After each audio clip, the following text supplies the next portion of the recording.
Hey, it is Emma here. Thank you so much for checking this video out because I'm talking on one of my favorite topics on how to make a life planner, the game-changing tool to massively impact your life.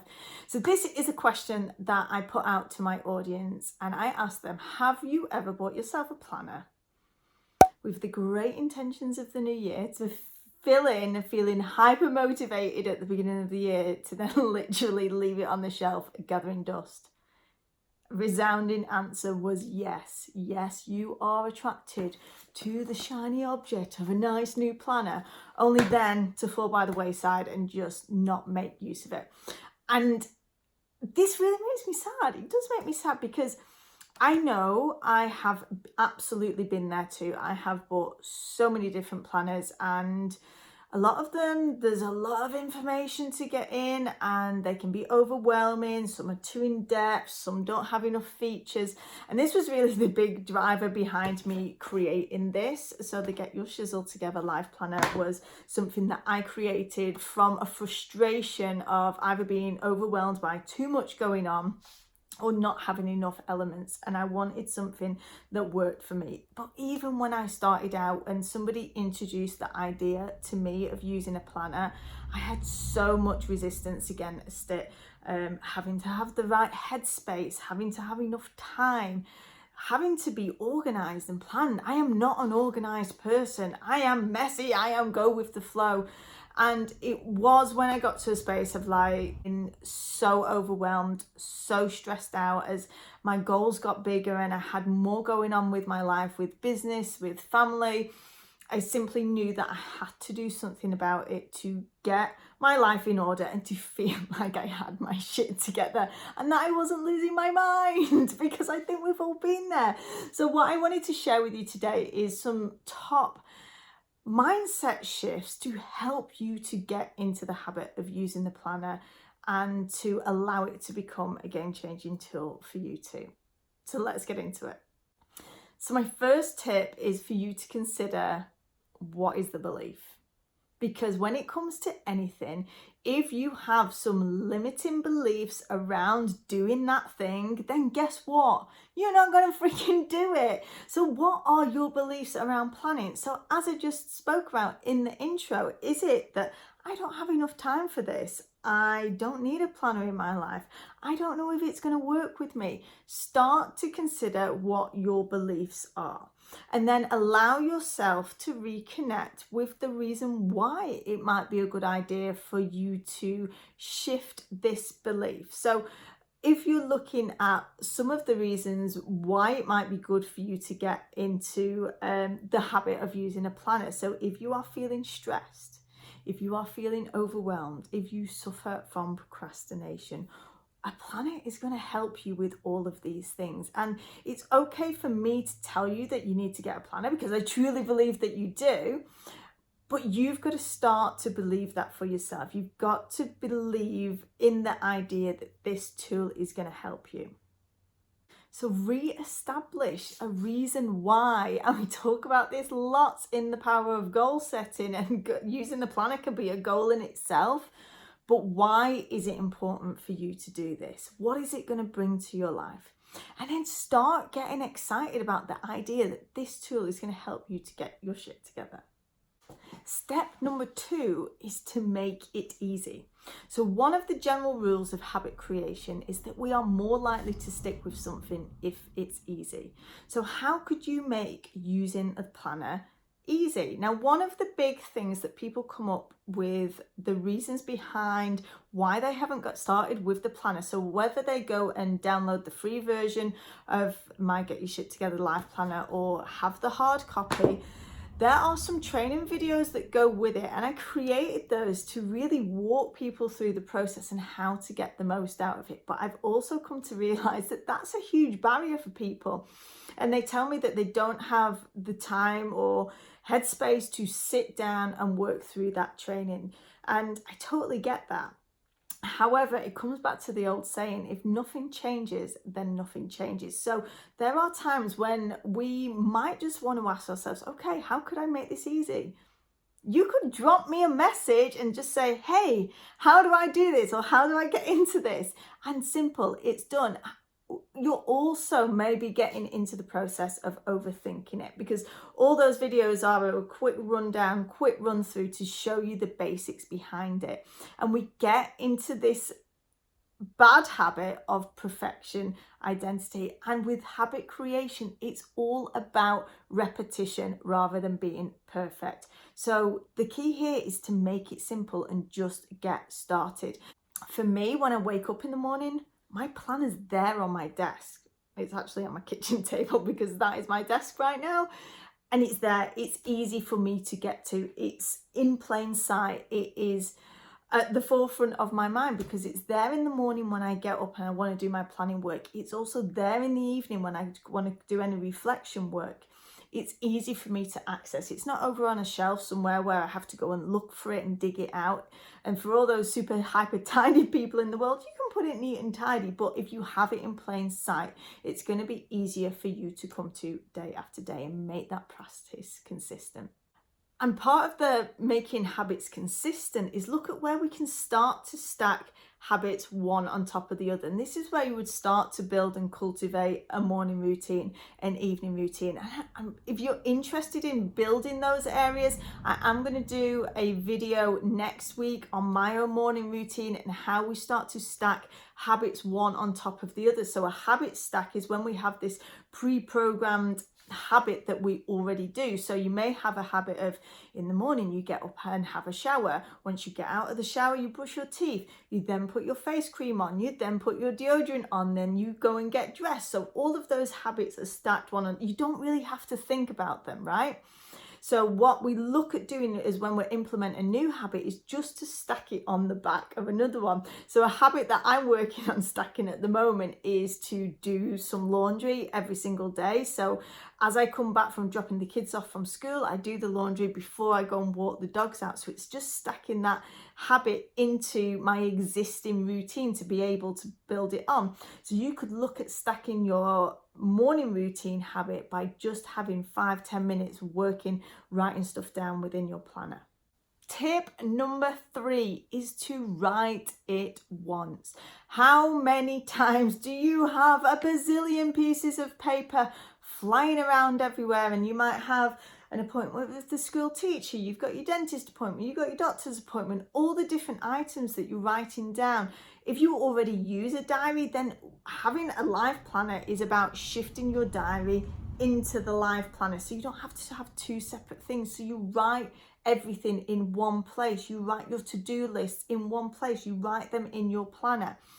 Then this becomes your go-to tool. It's there, it's always on access. And some people talk about carrying your planner around everywhere with you, which I totally get, especially if you out of the house all day. For me personally, it does not leave my house, but I work from home. So think about what's going to be most effective for you. If you like to have it on hand, then have it and carry it in your handbag with you at all times. Refer to it, make it become that place that you refer to for your to-do list, because I'm not a massive fan of to-do lists anyway, because how often do we write them without ever getting any of it done? The life planner that I have created brings around a system where we write our to-do list on our daily focus, but we focus in on the priority items, because when we prioritize the important shit, that's when it starts to get done. Because this is another thing a lot of people came up with, is actually they're okay with writing on the planner. It's following through with the actions that they come challenged against. So when we start to have the smaller amount of items, it releases some of the overwhelm, it releases some of the fear that we have around these items, and actually allows us to start to get into action. So just having one space where you write all of your to-dos, all of your appointments, all of the things that you want to create within your life, and putting it into one place. Number 4 is immersion. This goes hand in hand with any habit that you want to create, but for the purpose of this, we're talking about the habit of you actually using your life planner rather than it just being sat on the shelf. Because I assure you, if you start to use it and you start to implement it as a consistent habit, you will start to notice the results. So think about where you can immerse yourself in it. Where can you learn more about this tool? Could it be in books? Could it be on podcasts? Think about how you can start to learn more about this. I also love Pinterest. Pinterest is great for getting top tips on using a life planner. So start to immerse yourself in these different areas that can support this habit that you want to create for yourself. That is, if you want to create it. You don't have to do anything. I just know that if you do allow yourself to get into the habit of it, you'll start to notice the shift. So immerse yourself in it in all areas that you can. Number 5, reward yourself. Behaviors that are rewarded will be repeated. Behaviors that are punished, well, they tend to try and be avoided. So how can you reward yourself from using a life planner? If we want to cultivate and nurture this habit, there has to be some reward there. But see, the problem that a lot of us come up against is the fact that we live in a world where we want instant gratification. We want the reward, we want it here, and we want it now. And this is the thing about using a life planner when we're working towards our goals, that it can sometimes take a little bit of time before we start to see the end result. We've built a reward system into the actual planner. So here there is a space where we recognize our daily wins, because this is the thing, if we're not seeing where we're winning, it's really easy to get demotivated. So this is a valuable tool to be able to go in and recognize your wins on a daily basis. You can always start to create other reward systems within this, especially if you have some resistance against doing your to-do. So when we've completed our priority items, think about how you could reward yourself. A lot of people, when they are using a life planner, it is because they have so much that they want to fit into their lives, and we're craving time out, we're craving time to relax and just to switch off.